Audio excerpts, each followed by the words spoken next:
Hey, welcome to ColossalCon, not East. Yet.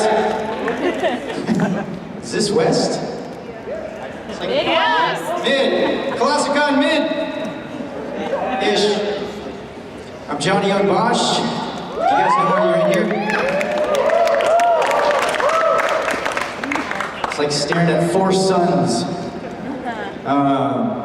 So, if you don't know who I am, I was Adam in Power Rangers. I was a Black Ranger, and then Green. I was a frog. And then I got into voiceover. I was Vash in Trigun. Ichigo, I see an Ichigo there. Ichigo Bleach. I don't see anybody else cosplaying. Isaiah, yes, and da-da-da-da, Lelouch Code Gias. Is that a putty? There's a putty back there. Go punch that putty in the chest. It'll explode. Various other voiceover stuff, but this panel is basically Power Rangers something Bleach, right? But it's whatever. It's Friday. You can ask whatever you want to ask, and I will answer it. Sort of. I might talk about other things as well. But if you have questions, then feel free to raise your hand, and I'll point at you like this, and then you can speak really loudly so we all can hear. So back when like Neon Alley was a thing, I remember you mentioned something about having a band, I Shine. Yeah. What happened to that? What happened to my band, I Shine? Yeah.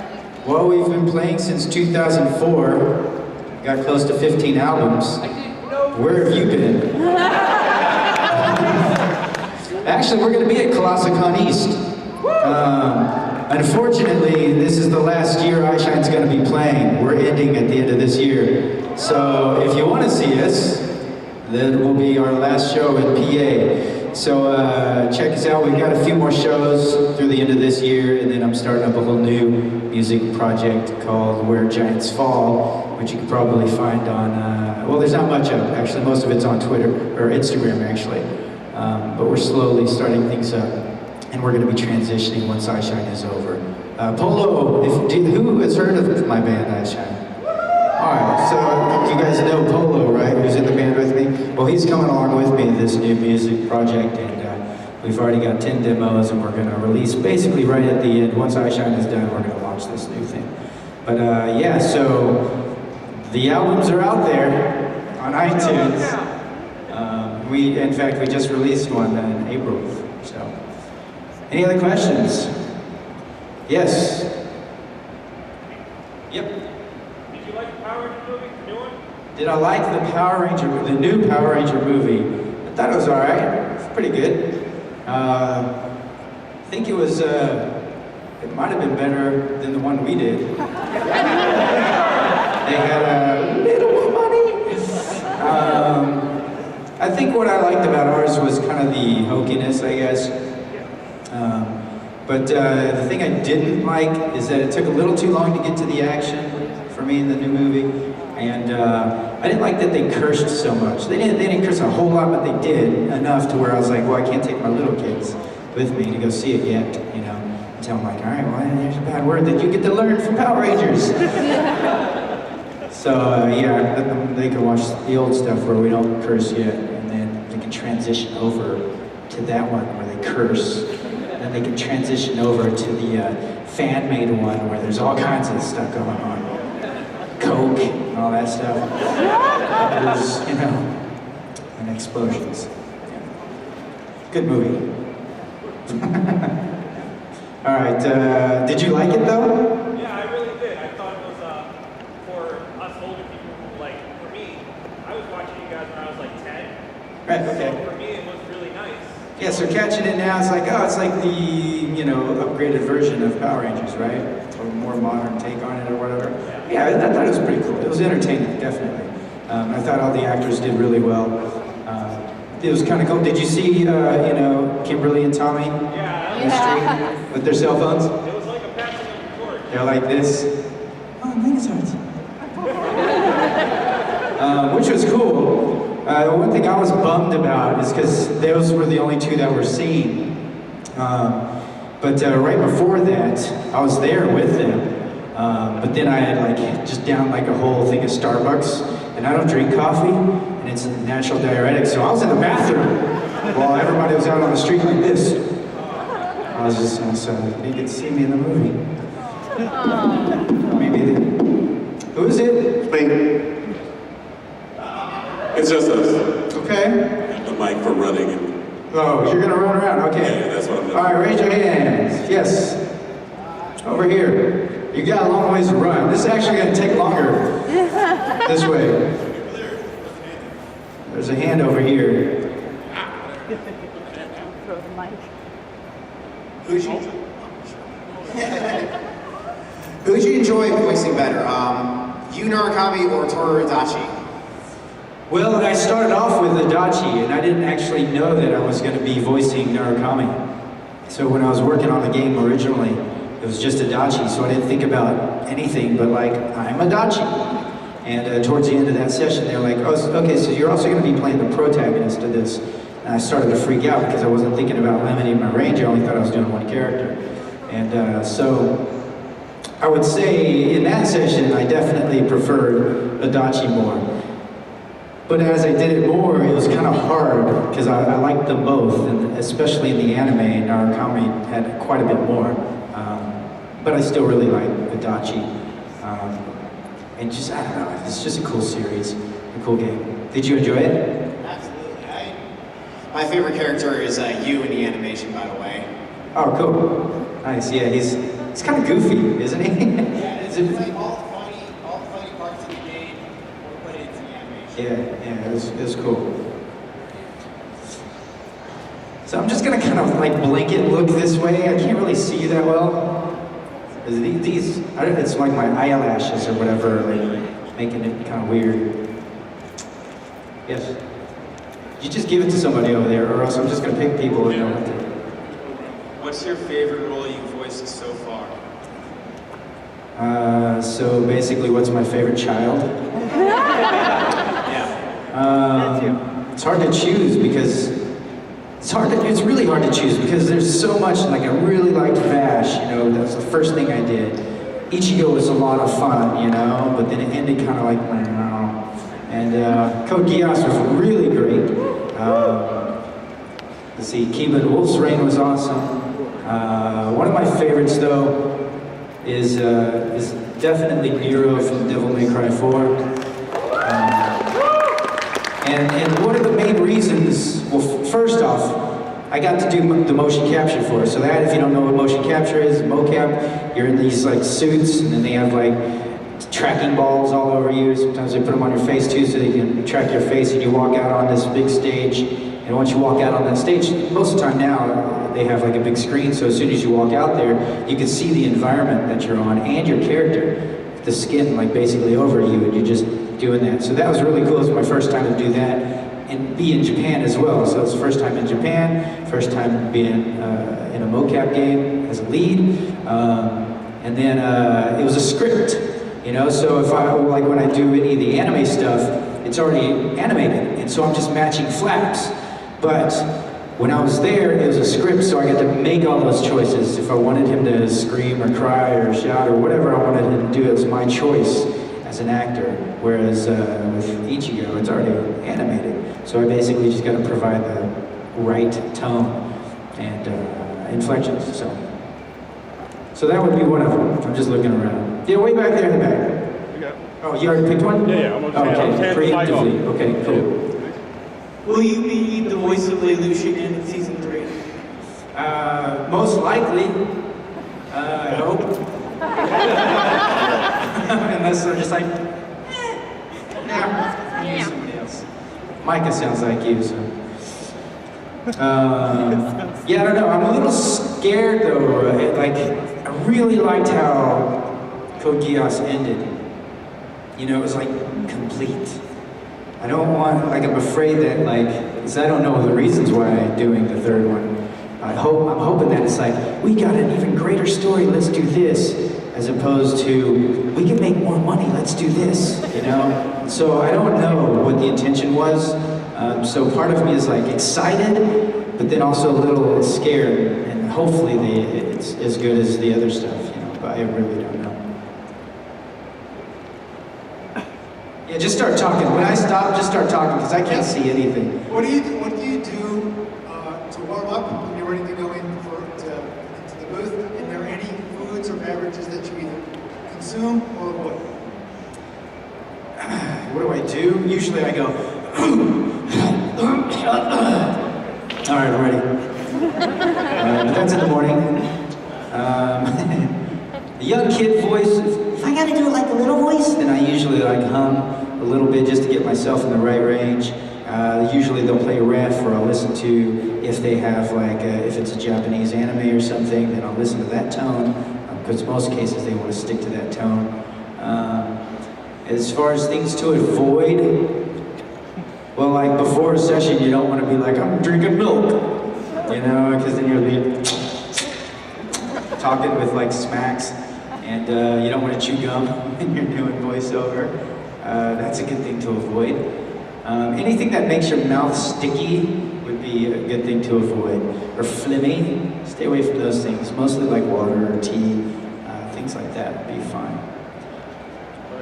I guess I have some questions. Well, I'm hearing a bunch of things at the same time. Go for it. Really close like this? Okay. I forgot my question.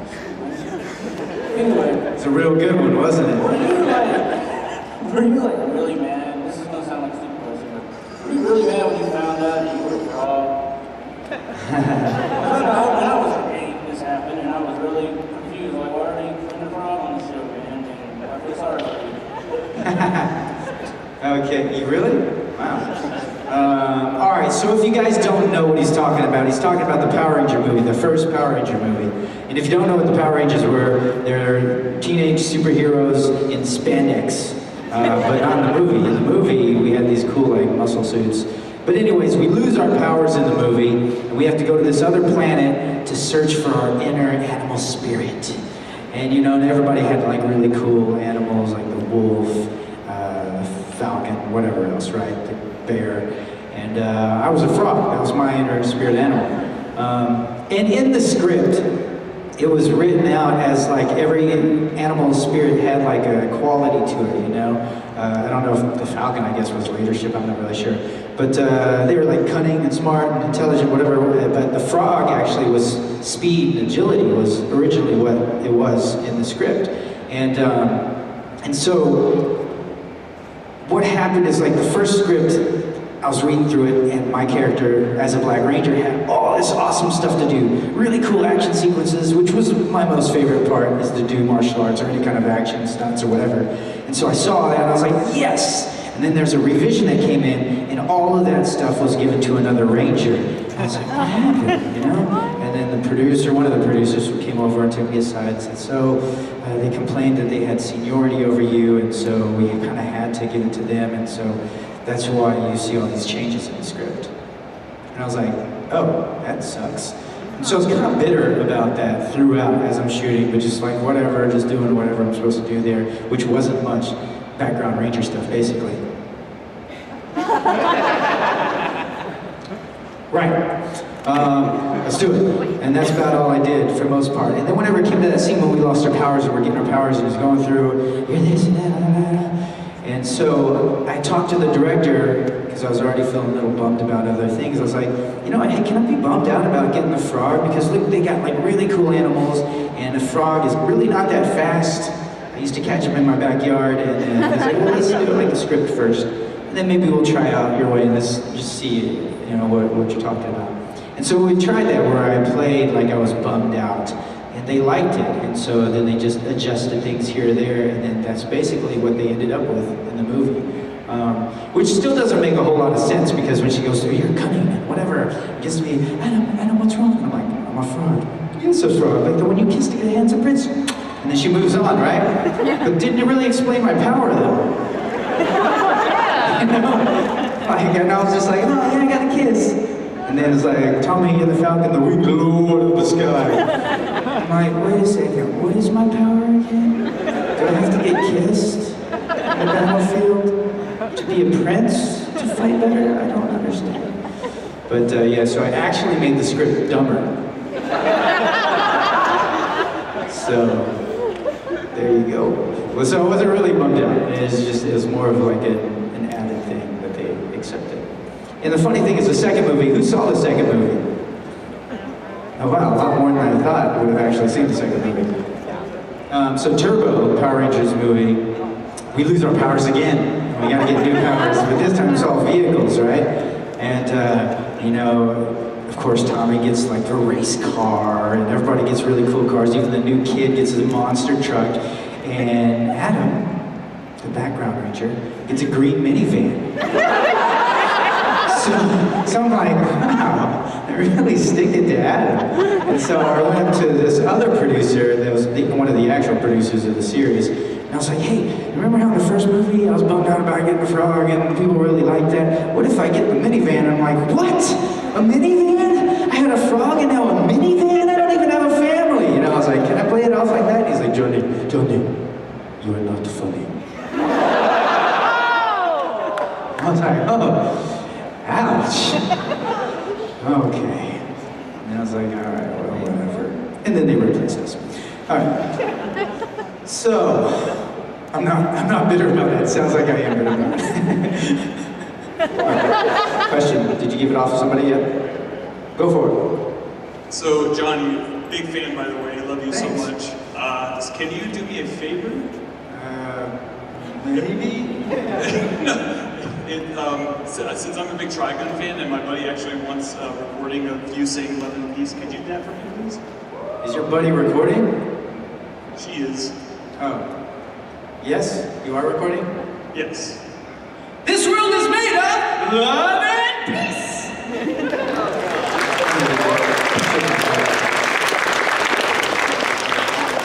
I don't know why he does peace like that.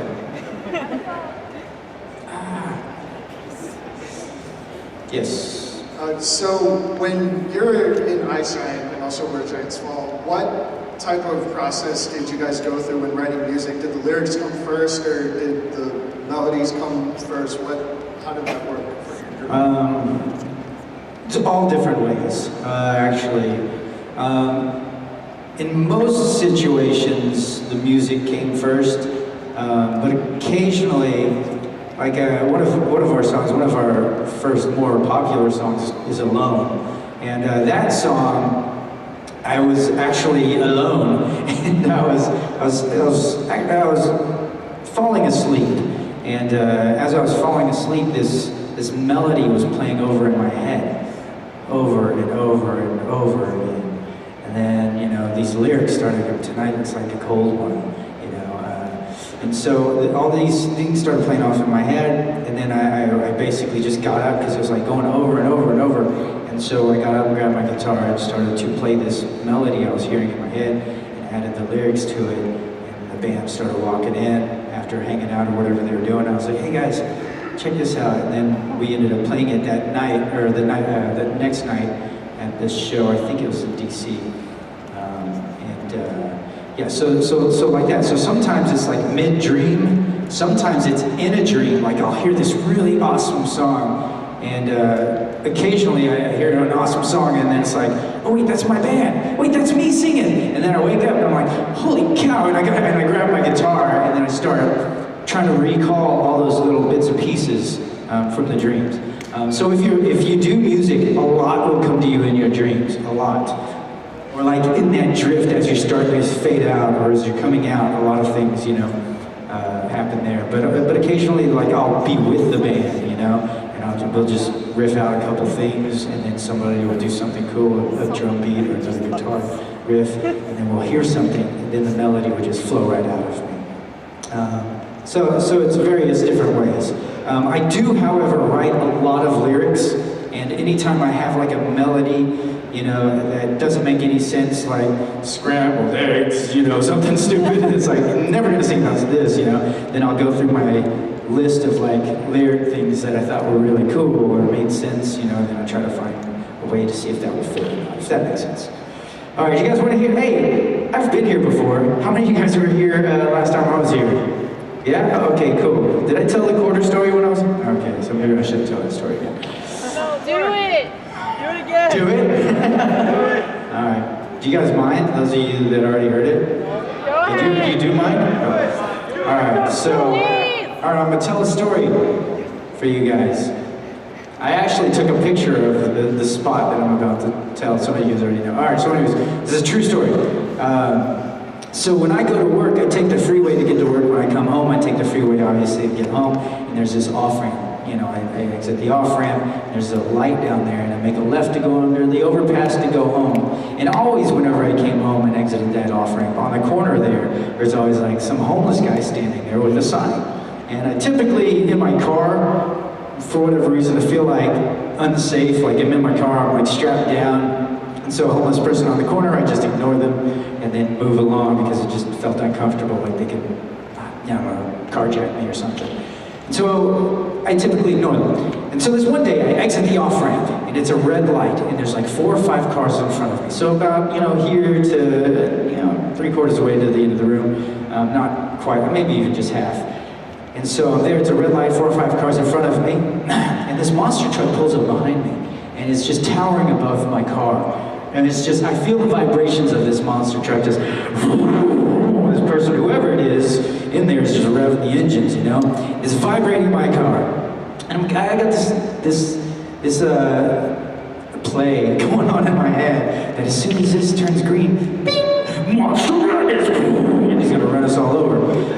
So that's what's going on in my head over and over again. I'm kind of like weird and panicky. And I'm scarfing down these leftovers of carrots I had from the Ziploc bag, leftover from lunch. I'm like eating like my last supper.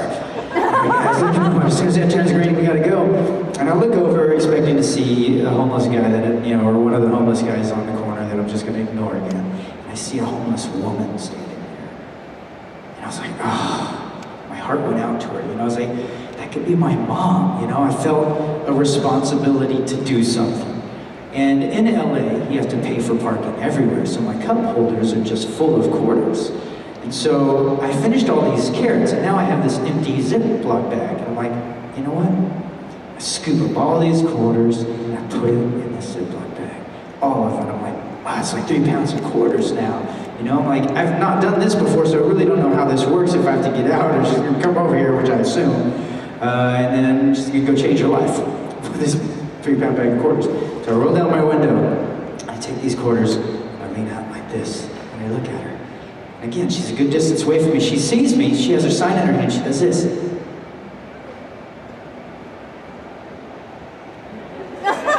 And I'm like, wait, what? I thought you were gonna come get it. Like, I can't talk to her because she's so far away, but I'm doing like this kind of thing, like, I don't know how do they do this?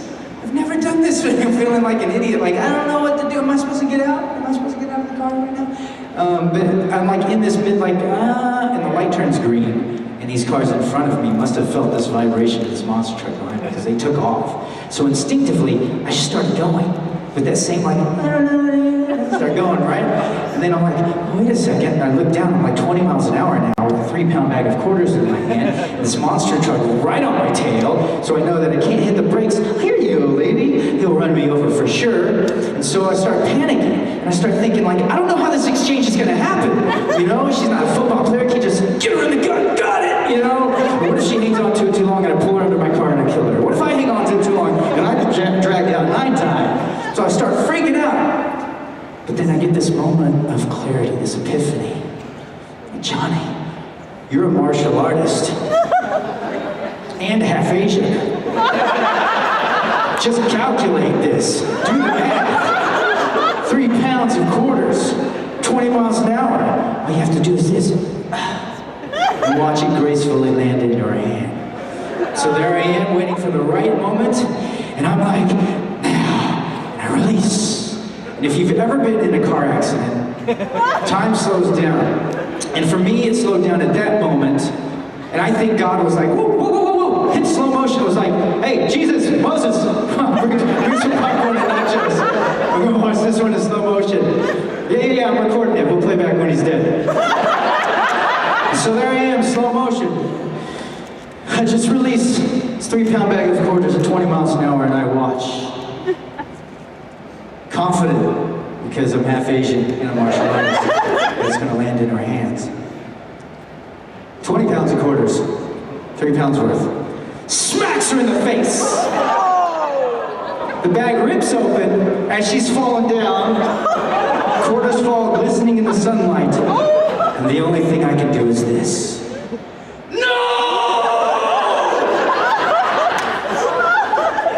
Going so fast that I actually screech around the corner. There's nowhere for me to turn around, so I just keep on driving. From any other perspective outside looking at it, it'd be like a drive-by quartering.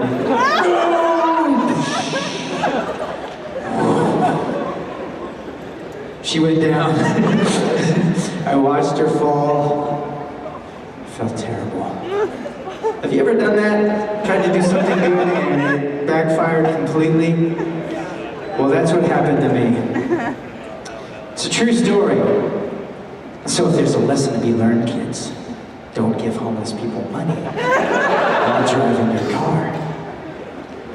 So before that day, I mentioned this, that there's always been a homeless guy on that corner. That was the first time that I ever exited that off-ramp and saw a homeless woman. After that day, nobody. No homeless people. Never again. Every time I come back home from work, never again. And I'm like, what happened? Is it because of me? That all homeless people are like, don't go there. Like I tell this all the time, but under this bridge, there's this group of homeless people hanging out by a barrel fire.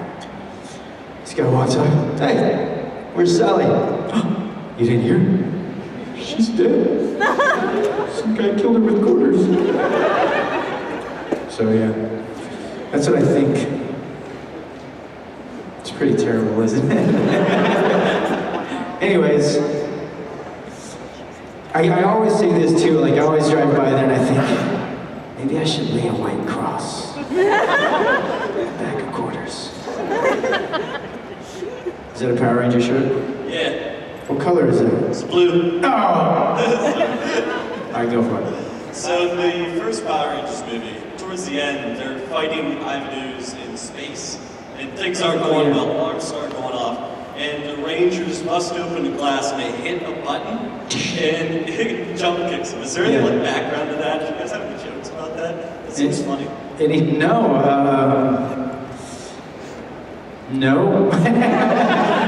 I just remember it happening, and then it was just, okay, that's how we went. Knee him in the nads, boom, and then he hits the comet, right? And explodes. Yeah, there's nothing I can recall about that. Do you want to hear some stories, though, about being on set?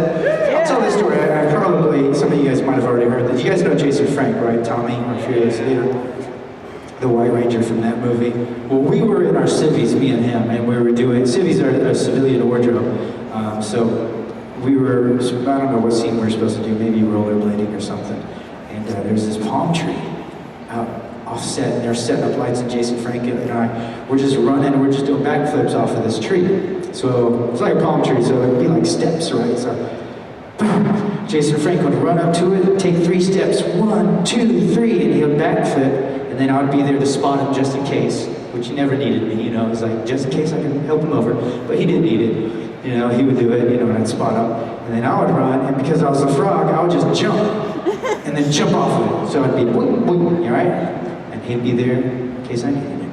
Back and forth, we're going back and forth, my turn, his turn, whatever, doing a lot, and this one moment, like I said, he takes 3 steps and backflips, and I was there to spot him, he's running towards me, he's like, I'm just gonna keep going. And I'm like this, huh? Thinking, what does that mean? I don't know. He's having a lot of fun. He just wants to keep doing this. Maybe that's what he means. And then he goes, 1, 2, 3, I'm ready to split him. 4, oh, 5, 5.5. Oh, he meant he's gonna run up there and keep on going up the tree like he really thinks he's a Power Ranger. And now he's coming down towards me head first. And in this brief moment, as a martial artist and half Asian, I calculate. And I'm like, well, I could try to catch him as he's coming head first, but that would be really awkward. our crotches in each other's faces. How do I put them down at that point? And so I did what anybody else would do.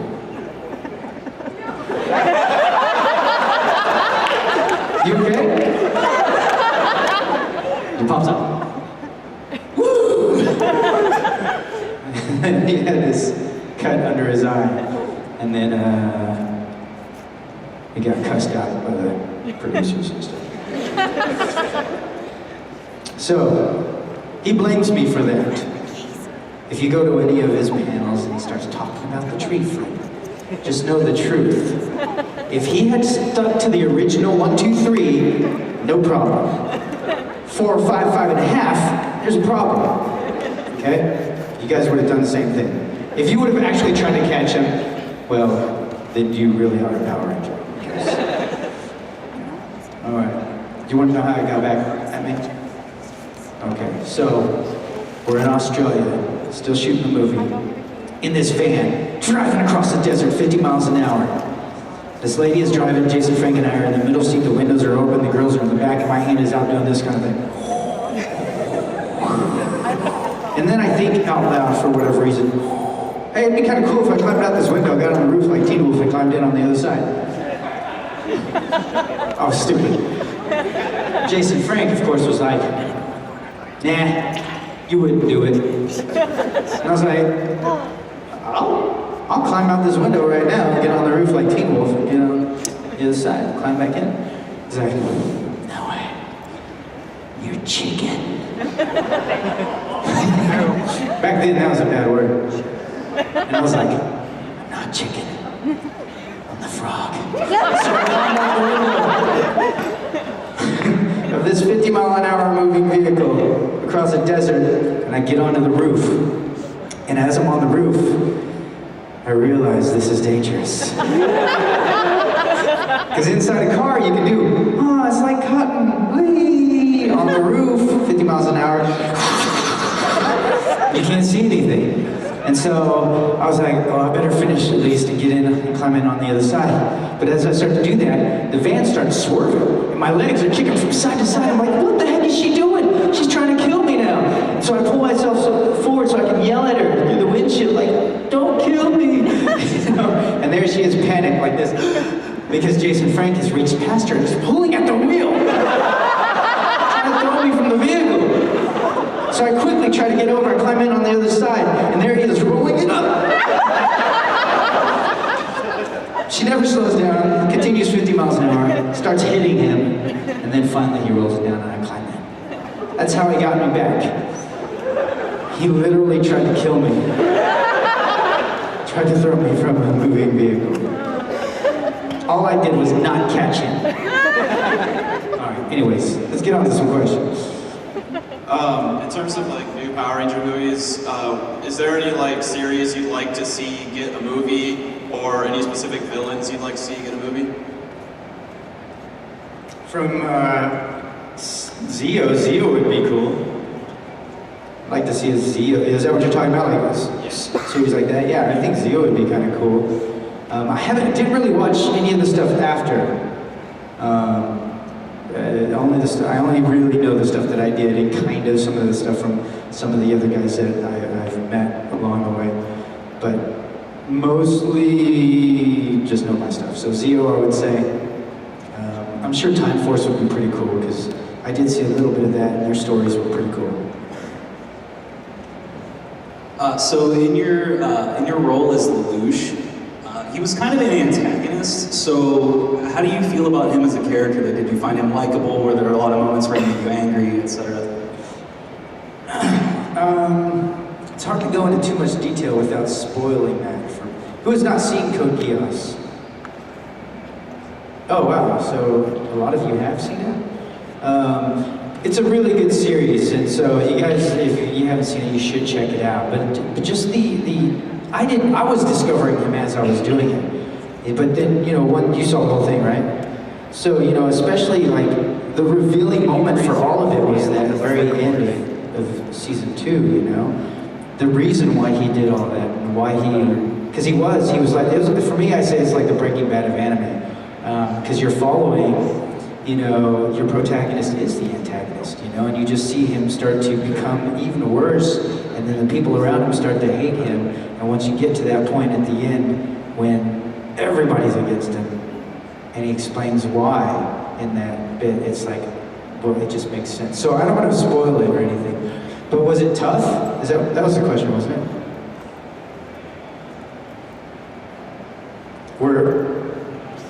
Yeah, definitely. I mean, there was moments where I was like, I really felt for him. Like moments when he starts to lose it. He loses it periodically throughout. It just gets darker and darker. But there's, you know, with Suzaki, there's that moment there. There's, you know, when he's in the mech or whatever, going crazy and laughing and things like that. It's really where, when I look at it now, I look at, you know, that stuff. That's hard for me to explain without spoiling it. I'll just say yes, there are moments in there that I did like and I didn't like him as a person. Oh, cool. Are there any roles that you what? Any roles? I didn't do anything to any roles. That you'd want to do, or any like dream like voice acting or acting you want to study as a Any? Oh, just in general? You mean like Spider-Man? Do I want to be Spider-Man? Yeah, sure. Yeah. Yeah, like maybe. Yeah, I might be Spider-Man, sure. I think any, I don't know, superhero stuff is kind of cool. But the other thing too is like there's so many of them already, you know, and so many different actors playing that character. I would like to do one that then would be known as that voice, you know, rather than like, he's one of 20 of these, you know, the voices of this character. I don't know, and I don't really follow any really new manga or anime that's not out yet, so I don't really know. There's a manga that I found online years ago called, I don't know if I'm saying it right, like Abara. I think it means like oil or something like that, or bones or something like that, Miro maybe. But that one seemed like a really cool one, you know, where their bones would turn into these kind of armor and weapons. It seemed kind of cool. But I never heard of it since then. Yes, wait, are you running around? I don't know, I'm just doing what I normally do, pointing at people. Will you do a martial art move for us, like a kick or jump or anything? Why? Because you're awesome. Well, I don't know. Part of me does feel like it feels like it's kind of, it's showy. I don't feel comfortable doing that sort of stuff. But I mean, I can show you a couple things if you want to come up here. You're okay with getting punched in the face, right?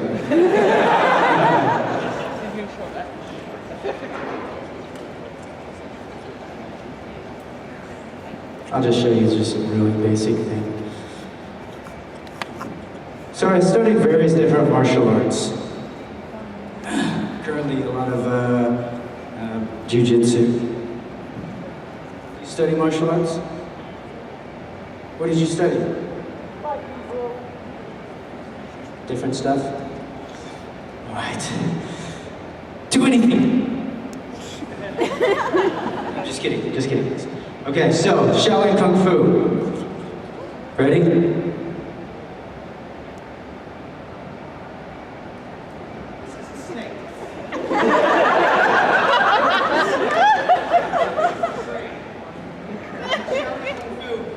Shaolin Kung Fu is an animal thing, so so it's really weird, but it is. It's like, I'll just show you a couple things and then I'll show you an application. So, this is snake. It's straight, sorry. Tiger is a tiger claw. There's an eagle. Those things, that's what I started off doing. And so, in actual, like if she were to throw a punch, I got these big points here. People say knots, like the fist, the elbow, and the shoulder. So these are the things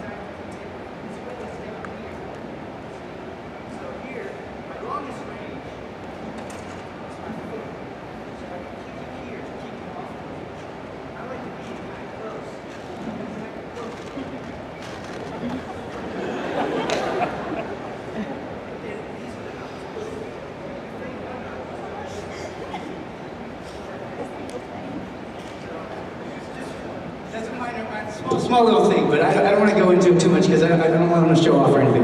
Please. It makes me feel weird, whatever it is. Do I know martial arts? Yes. I'm really into knife fighting now, and stick fighting. As well as jiu-jitsu is one thing that I'm really working on right now. Okay, can I just point or? Okay. Did transitioning into voice acting change the way you relate to characters? And if so... Wait, did transitioning into voiceover yes. change how I related to characters? I only played Adam in Power Ranger before that, as a Power Ranger. But still. Then yes. Just the idea of trying to relate to a character through a script only, through that limitation, did you find a way, did that expand your perspective? There's well, here's the thing, is like going from Power Rangers, which I wasn't really an actor to start off with. I was actually more of a martial artist, and then trying to be an actor at the same time. But I wasn't really focused on it until much later, and then I realized I should have been doing all these things, you know. But having a script in front of you, you get to break everything down, you know. You get to explain more about your own character that's maybe never going to be explained, a backstory, you know, and why your character reacts a certain way to certain situations, you know, that would either be unique or different or similar to somebody else. The anime world, it's already animated, so they've already made those choices. You get to make those slight inflections or choices in your voice to tell it, tell the perspective, I guess, or tell that backstory or hint to it why I would say it this way, you know, but it's still animated a certain way, so I still am limited to whatever is drawn, if that makes sense, you know. So if somebody is animated screaming, for instance, I don't know, I'll just use this, like, Tetsuo. Okay, so if I'm screaming Tetsuo, you know, if it's animated, and he's just going, Tetsuo, right? And that's all I see. Now I can scream it in various different ways. If I'm angry, you know, there's Tetsuo! You know, if I'm scared for Tetsuo, Tetsuo! You know, so those minor inflections then changes that image. So whatever it is, and also, you know, the way the eyes are. But does that make sense? Yes. Okay. Thank you. Pointing! Yes, speak loud. Manga ending? Oh, where he has a kid? I thought, I felt like they were like done. Or maybe they were like, well, you have to end it, so end it, and then that was the easiest solution.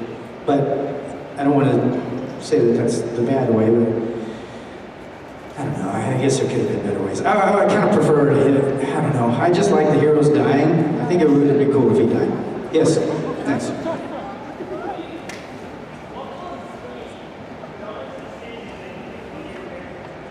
Oh, character, I thought you were going to say, you have ever been. What is the dumbest thing you have ever done? Trying to give a homeless person quarters would be one. Dumbest decision. Any of my characters ever? Any of them? I don't know. Let me pick one. Okay, let's see. Vash. What's the dumbest decision he's ever made?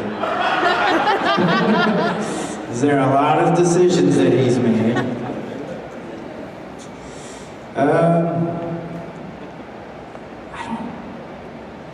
I don't know. That's one I'll have to think about and try to tell you tomorrow in that panel. Yeah, I'll have to sleep on that. Yes, Ichigo. There's a bleach shoot at 7 o'clock. That's when they've given me a slot to eat. The rest of the time I'm doing something. Sorry. Way back in the back. Yes. Yeah.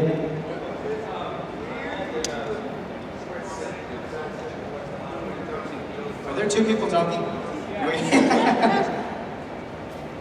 All right, I got 5 minutes, guys. Hey, I just want to say thank you guys for coming. I'm excited to be back here. I do have autographs after this, so if you do have a question you didn't get to ask it here, you can ask me at the table.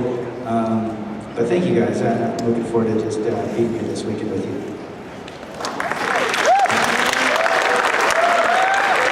What's your question? Was it weird for you to do an English accent while being Jonathan Joestar in JoJo's Bizarre Adventures? Of course it was. Yeah, it was weird.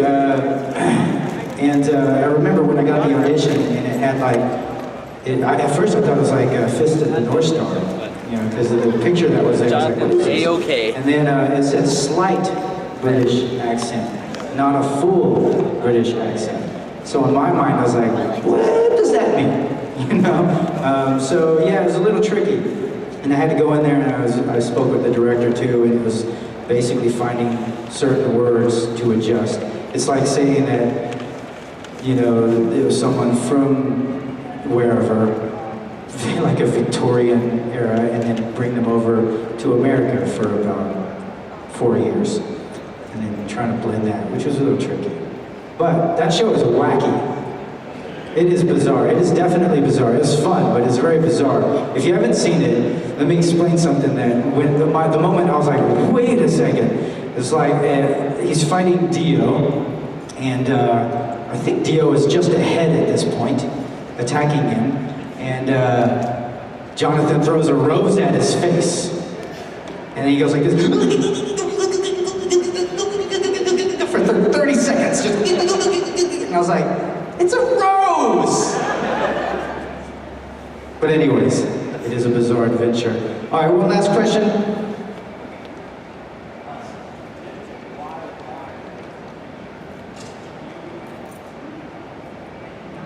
Me and Ruben, oh, we were doing mocap and it wasn't for DMC. Everybody thought it was, and they made me, even though it wasn't, they made me take it down because it made everybody think that it was. But it wasn't, so sorry. It was something else that I still can't talk about. But thank you guys so much for coming. I appreciate you guys being here. There are a few more embarrassing stories I'll tell you guys tomorrow. But thank you guys so much. Just see the autographs or whatever. This video is sponsored by the Crazy Kings of Toys. Check them out for all your toy needs and find out why they are so crazy. Find them on eBay, Bricklink, and Facebook. Links are in the description. For more Toxic Pop, visit our website at toxicpop1.wixsite.com/toxicpop. Email us at toxicpop1@gmail.com. And check us out on Facebook at facebook.com/toxicpop1 and Instagram at instagram.com/wearetoxicpop. Links are in the description.